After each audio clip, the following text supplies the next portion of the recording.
Hello जी, राम राम, नमस्ते and welcome to the new video of Deep dot traveller 27। और आज हम लोग यहाँ सांगला वैली पहुँच चुके हैं। तो कल रात को लगभग 9:30 बजे हम लोग यहाँ पहुँच गए थे। बट जब हम लोग जैसे ही अब सुबह उठते हैं और बाहर आकर के देखते हैं, भाई साहब क्या नज़ारे हैं यहाँ पे।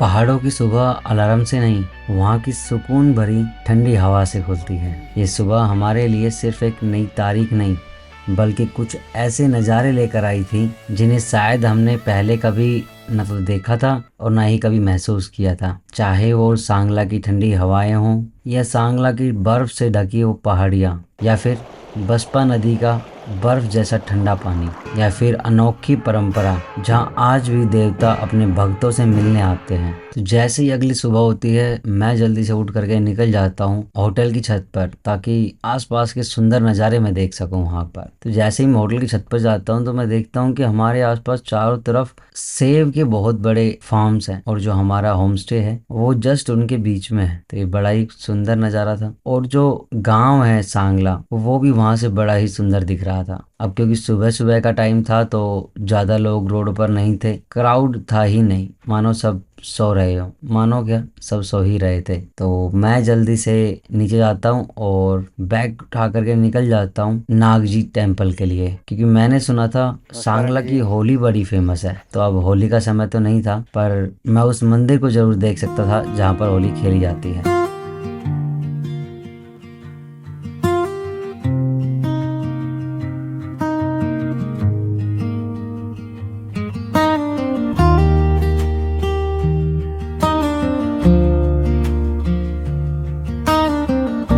लगभग 500 मीटर चलने के बाद मुझे मिल जाता है नाग जी का मंदिर। अब जो ये मंदिर है ना यार, वो बड़ा ही खूबसूरत मंदिर है। मतलब जैसे ही आप मंदिर को थोड़ा दूर से देखना चालू करेंगे, तभी से आपको अलग अलग स्ट्रक्चर्स दिखने चालू हो जाएंगे। मतलब लाइक के लकड़ी के ऊपर उनको काट करके बड़े ही सुंदर तरीके से बनाया गया है।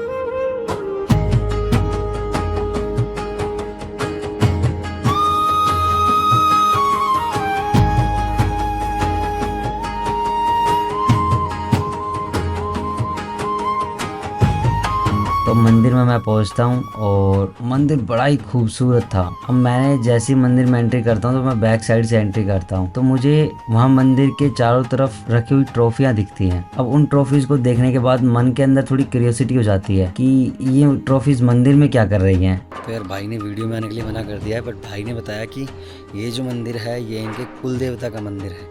मतलब कि यहाँ पे ये जो गाँव के देवता होते हैं उनका, तो यहाँ पर ये सब जो है सेलिब्रेट तो हमेशा से होता है। बट ये फेमस हो गया क्योंकि यहाँ पे काफ़ी ज़्यादा वीडियोग्राफर्स आ गए थे। वे ऑफ द होम जो एक वे शो था, उसके अंदर यहाँ पर एक एपिसोड आया था, उसके बाद यहाँ पर आ गए हैं।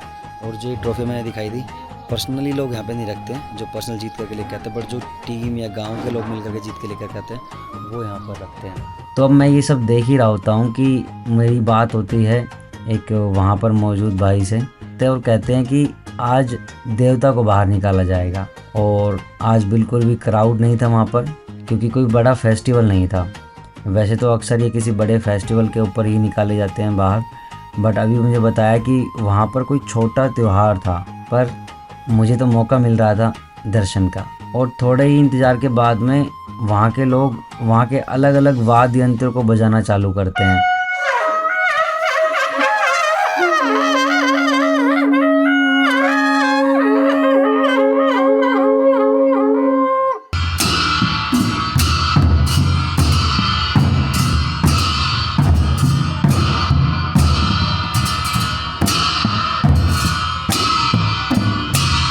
और फिर कुछ ही देर के बाद में देवता को बाहर लाया जाता है।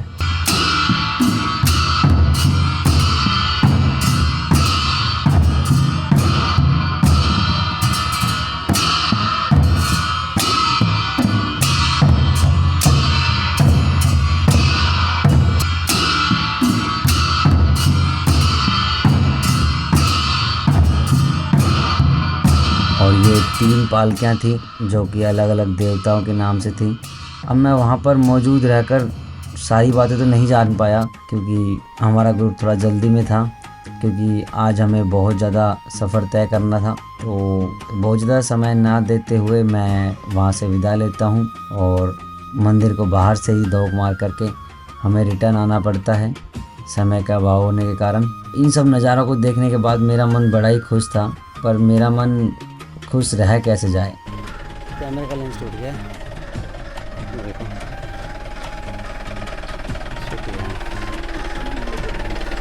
तो मैं जल्दी से वापसी आता हूँ होटल में और ब्रेकफास्ट करके बैग उठा करके निकल जाते हैं हम लोग चितकुल के लिए।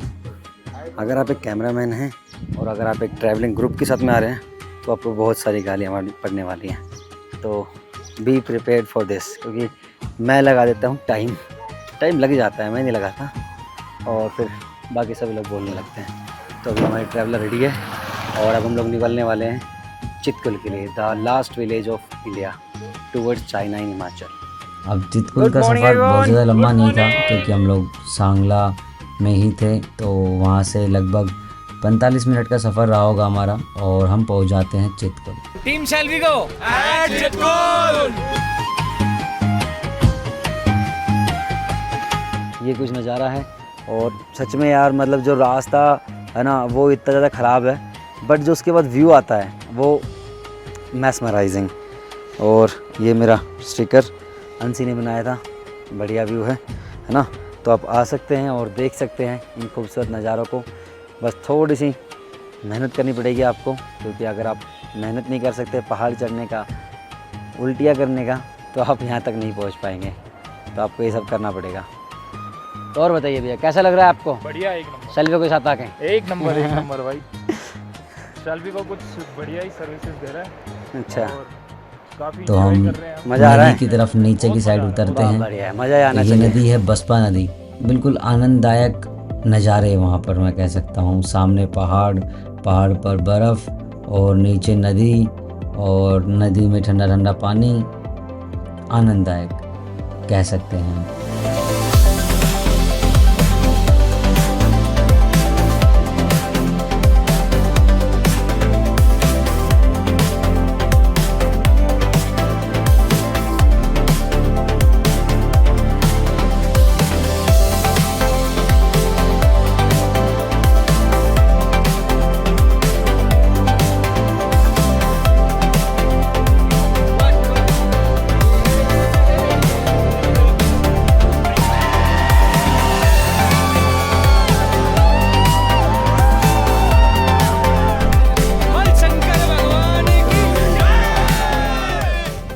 अब ये सब नज़ारे देखने के बाद में हम निकल जाते हैं। अब नाकों का सफ़र काफ़ी लंबा होने वाला था और हमें भूख भी काफ़ी लग रही थी, तो हम थोड़ा दूर चलने के बाद में रुक जाते हैं एक कोजी से रेस्टोरेंट में। अब ये restaurant look wise really superb, amazing, rooftop और अंदर का बैठने का फुल प्रीमियम, अमेजिंग लुक।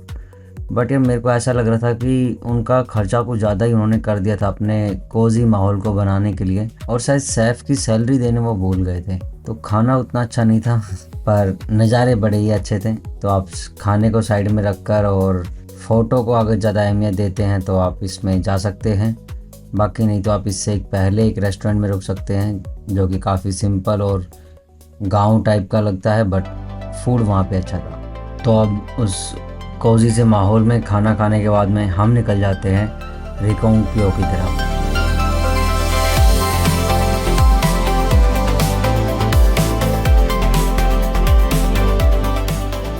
और हमें रोक दिया गया क्योंकि आगे कंस्ट्रक्शन का काम चल रहा था। अब यार रोकना तो काफ़ी सही था पर हमें बेकार लग रहा था, क्योंकि चलते सफ़र में अगर 2-3 घंटे का ब्रेक ऐसे अगर कोई बोल दे तो काफ़ी बुरा लगता है।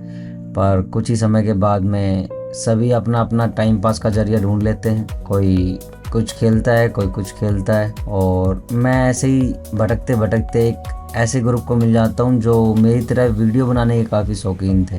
तो अब डिस्कशन कर रहे थे, उन्होंने देख लिया था कि मैं ड्रोन फ्लाई कर रहा हूँ, तो उन्हें पता था कि मेरे पास ड्रोन है, तो वो आसपास आकर के बातें कर रहे थे ड्रोन के बारे में मेरे से। तो उन्होंने बताया कि उनको एक ड्रोन की वीडियो शूट करनी है और वो मेरे साथ करना चाहते हैं। तो मेरे को भी सही लगा, मैं कहा मेरे को कंटेंट मिल जाएगा, चलो करते हैं। तो थोड़ी कुछ मस्ती और थोड़े बहुत कुछ प्रैक्टिस ड्रिल के बाद में हमने उस डांस को परफॉर्म किया, चल छैया छैया वाली रील को, जो कि आप मेरे को मेरे इंस्टाग्राम पे देख सकते हैं। बट मुझे ना देखिएगा, बाकी सब कुछ देख लीजिएगा, क्योंकि मेरा डांस उतना अच्छा होता नहीं है। चलिए कोशिश करते रहेंगे आगे। कपिल देव ने मारा था 163 पे ऑल आउट। तेरे बिना मैं रह ना पाऊँ, कैसे बताऊँ तुझे मेरा यार, कुलदीप मेरी जान। तेरे बिना मैं करूँ तो मैं करूँ अपना सब कुछ कुर्बान। तेरे बिना रहा ना जाए, कैसे मैं बताऊँ तुझे मुझे खुद से कितना प्यार। हाँ मेरी जान।